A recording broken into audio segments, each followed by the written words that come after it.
I won't be able to spend a lot of time on every slide. It will be more of a kind of touch and go, so just kind of bring the concept, and then for people who want to go into detail and dig deeper into this concept, you can request and I can send email this presentation. So the second option will be to go a little bit more slowly, more relaxed, and spend a little bit more time on the slides. But it will be less ideas, less concepts presented there. So, long version. Tall version. So, short. Yeah. So, short, 2 people, and the rest don't care. Okay, we'll go for short.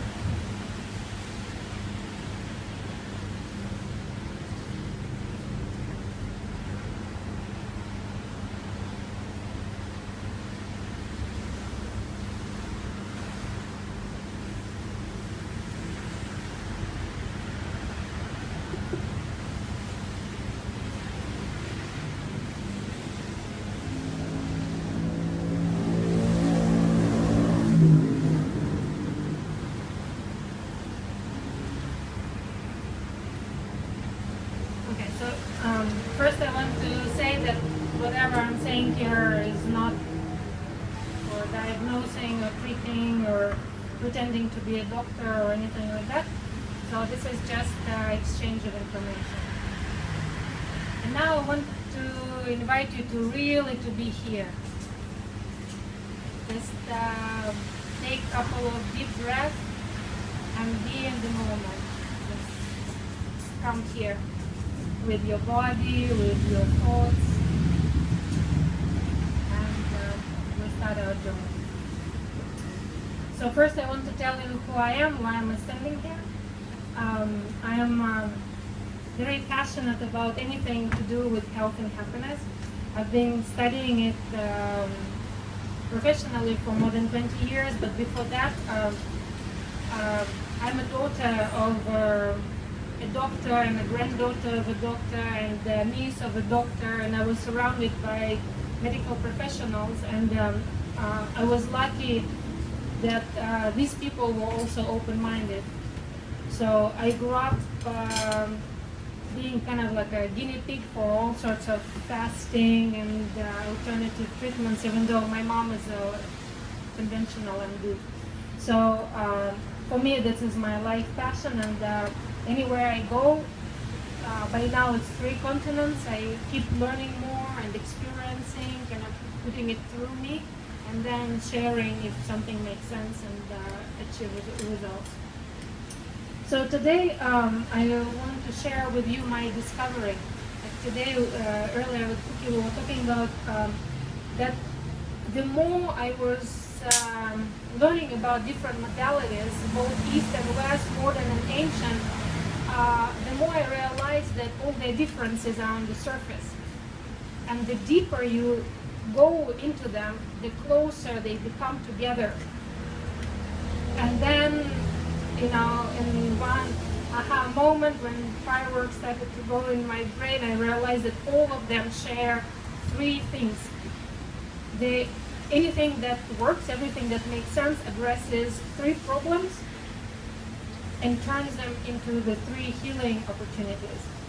So the foundation of this talk is this big personal discovery for me.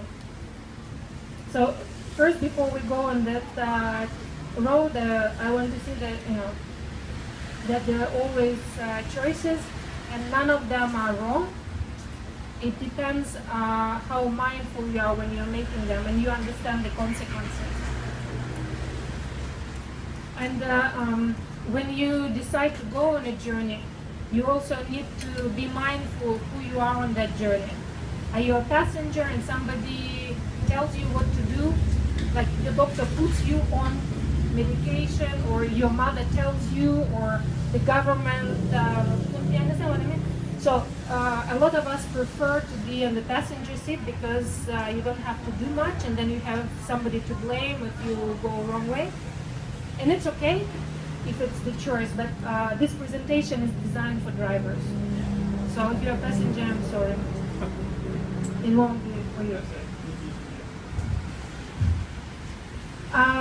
Just be aware that the more freedom you get, the more responsibility you get together with it, and there will be some obstacles on the way.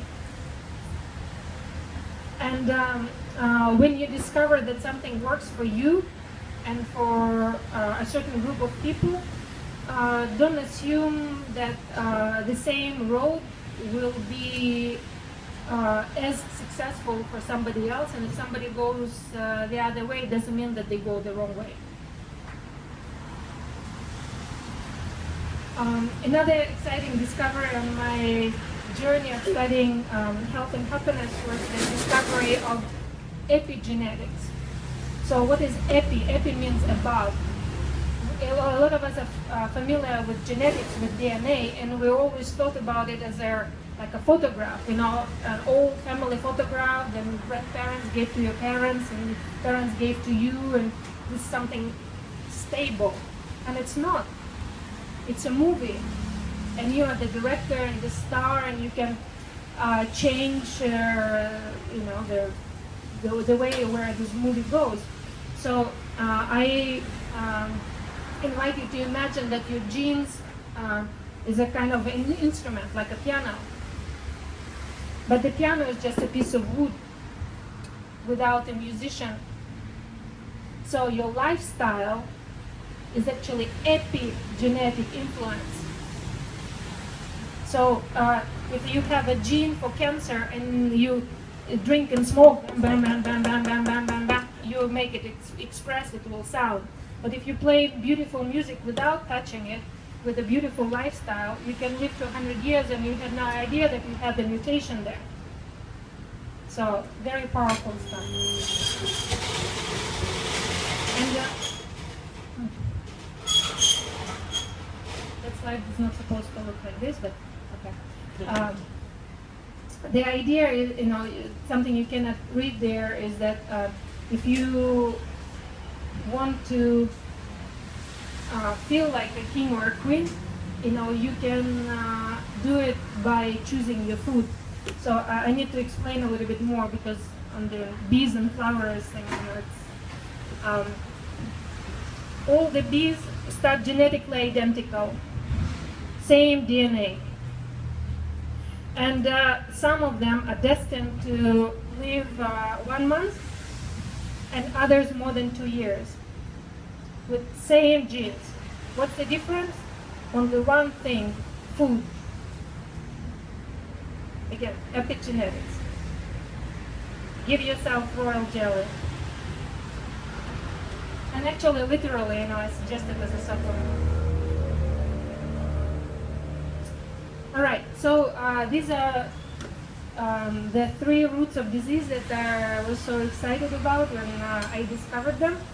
So I'm very, very happy to share with you that any kind of problem, physical, mental, emotional, can be traced to 3 problems, like 3 foundations, which is toxicity, deficiency, and stagnation. So when I talk about toxicity, I don't remember.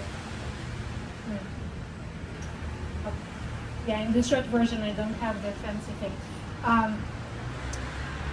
The toxicity is not just toxic food or toxic air. Yeah, it can be body, mind, and spirit. So toxic emotions or toxic thoughts can be as detrimental to your physical health as some junk food. And when we're talking about toxic stuff, it's not necessarily a substance or a concept. It can be even the best thing ever, but too much of it. You understand the idea of too much? Like, they say in naturopathic medicine that dose makes the medicine. So something can be food if you take it in low dose, everyday culinary herbs, or you can take it to medicinal dose by just taking more of it, or it becomes toxic when you take too much of it. So the same thing can be normal and mundane, can be medicinal, can be toxic. I want to give you some example. Like again, today we were talking earlier about toxicity. Why we breathe air with 20% oxygen. Oxygen is good for us, right? Why don't we just get some oxygen tank and have 25, 30, 35% oxygen? What will happen to our body? Any ideas? You will rust and die. You will oxidize. Because oxygen causes, you have a lot of iron in your blood and in your muscle, everywhere. So this iron and some other substances can oxidize. So too much of oxygen is not so good. Too little is not so good. So too much is toxicity, and not enough is root number 2. Deficiency. So opposite is as bad. If you need nutrients and you don't have enough, it's deficiency. Or maybe you have deficiency in self-love and acceptance. Maybe you do everything that is like suicidal on the way because you think that you're not worth anything better than you're just treating yourself as something not important. Or can be deficiency in knowledge. Can be like body, mind, and spirit deficiency. And the third one is stagnation. So stagnant water, if it doesn't move, it becomes smelly, right? So same in your brain. If nothing moves, start to stink. And emotions, if you don't allow them to express themselves, flow around, they can become corrosive and eat your organs. And maybe you heard about Chinese medicine belief that you store anger in your liver, and fear can damage your kidneys, and worry, all the organs and emotions can get connected. But it happens only if there is a stagnation. Because it's human and healthy to have emotions. Yeah? So if you allow them to flow, to come and go, then problems don't come from there. So these are the problems, and solutions are the mirror image, quite logical, common sense. So if problem is toxicity, then detoxification would be the solution. Again, body, mind, and spirit. Deficiency can be helped by nourishing your body, mind, and spirit. And stagnation is movement, flow. Yeah? So you move your body, you move oxygen around you, you make sure that you have blood circulation, lymph circulation, thought circulation. In a more simple way,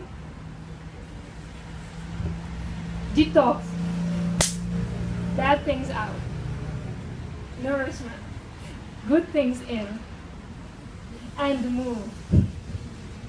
So this is kind of like more of a baby language, but if you don't remember anything from this talk, I really would like if you remember these 3 things, and you use them as a kind of a lens. So any problem can be viewed through these 3 roots and 3 solutions. So you can start to be a detective. Like, okay, in which area am I deficient? Okay, where do I have too much of something that I can release out? Okay, so am I stagnating in some point? So if you start thinking this way, then the real solutions come, not just like Band-Aid solutions. All right, so now I will go one by one into all these 3. Detox, nourishment, and flow. So first is, what is detox? You can never define it for everybody for all the times. It's very individual thing. I did have a client who was on 2 liters of super toxic drink, the Diet Coke, that is much, much worse than normal Coke because it has highly addictive chemical called aspartame. And, well, not surprisingly, he had a lot of neurological issues. So, here was, McDonald's, KFC, regular as well, and many things. And we kept everything else in his life the same. The only thing we changed, we took 2 liters of Diet Coke out and put 2 liters of water in. And really, really huge problem. You know, the detox reaction, nausea, vomiting, he couldn't function. It was already too much of a detox for him. And then my husband can easily go on a 50-plus day water fast, and he is still riding 100 kilometers on his bicycles and doing all his, 100 kilo in the gym. And this is his detox. So, you cannot define one program for everybody for the rest of their lives. And also, one of the very important things that people overlook is that detox is very hard work. And it's hard work for your detox organs that usually, if you want to go on a detoxification program, it means that most probably these organs already work too much. And they're exhausted and tired and malnourished. And now you're asking them to work even harder. It's like the horse just came from some marathon race, all in foam and sweat, and you say, okay, now run, and you like whip it to go faster. This is what we do to our bodies on intense detox protocols without their pre-clean support. Very dangerous thing and counterproductive. Does much more damage than good. All right, so, and I'm not a big fan of cleansing reactions. A lot of people are kind of proud that they feel horrible on detox. And for me, it's exactly the sign that you are damaging yourself. So you're going faster than you are ready for. So you need to support and respect and accept and go with your level. We will be talking about levels later on as well. And also, a lot of people are trying to towel themselves dry while they're still in the shower. So if a lot of toxins are coming in and you are detoxing yourself, good luck. So step outside of the shower and then dry yourself. Okay? So retox is a big, big issue for people who want to go this way. And also respect your body's emergency detox systems, because we have our normal thing that doesn't cause any symptoms. That is our normal detox that is happening every second. And we have emergency detox when you have too much of something and the body wants to get rid of it, sneeze it out or diarrhea it out or rash it out or, do something with it immediately. So these are the examples, and a lot of times we block this and we stop this kind of detox instead of supporting it and asking ourselves why we have that. So I'm not a big fan of fever suppression because fever burns a lot of pathogens and a lot of toxins. So, some common sense needed there. All right, and this is the speeds that I was talking about. So when you understand where you are on toxicity level and where you are with your organs of detox, you can choose how fast you want your protocol to go for. And you can even start with one, and if you feel horrible, you can slow it down a little bit, like turn the volume down. So for example, I would never recommend dry fasting for people who never tried water fasting or juice fasting, because this is like 1 day of this is like 3 days of that. So people who are normal people and eat normal thing, I would recommend starting with just switching to whole food for a certain period of time and see how you feel just without addictive substances, without MSG, without aspartame, without all the processed things. You know, some people need coffee detox, you know, because if they don't drink coffee, they have a headache. That's a sign of severe addiction, so you need to go on a coffee detox. So, you know, just be mindful and love yourself. And one of the elimination diet I suggest is, you know, has not much to do with food.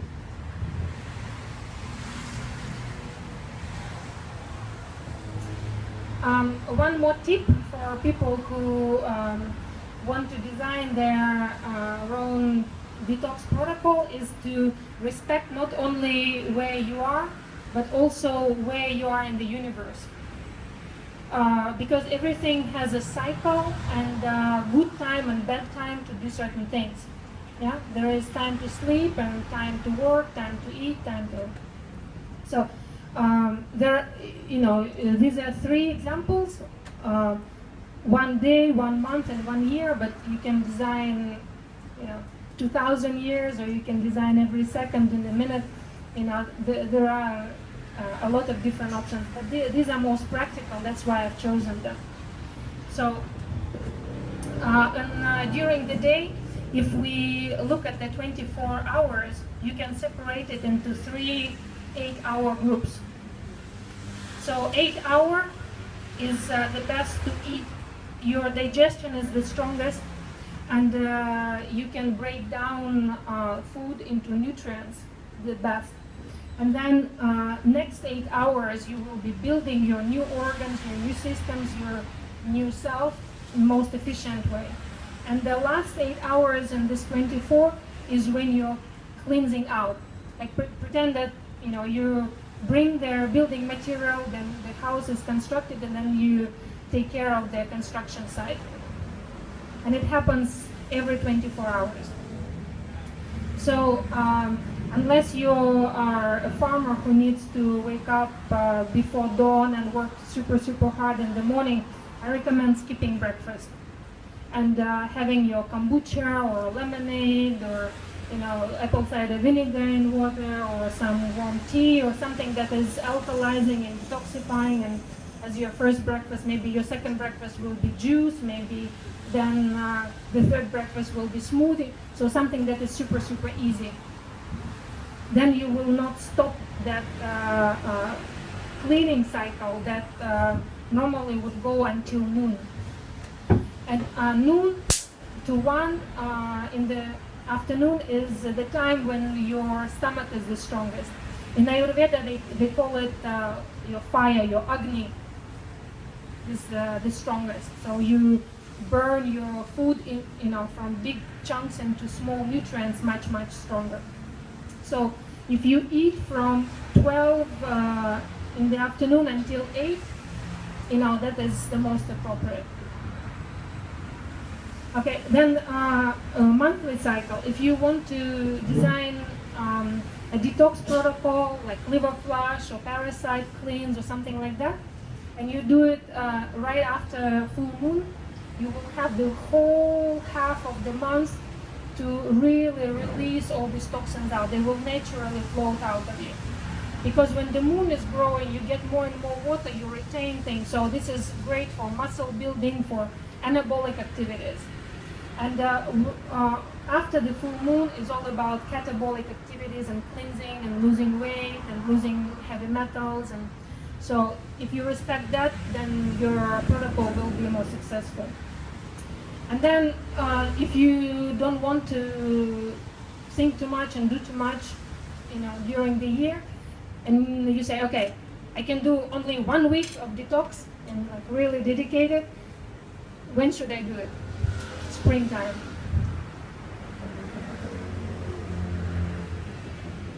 And don't forget that your body lives somewhere. That somewhere usually is your house, and you can greatly assist your detox by going through things in your house. So when you see the word fragrance,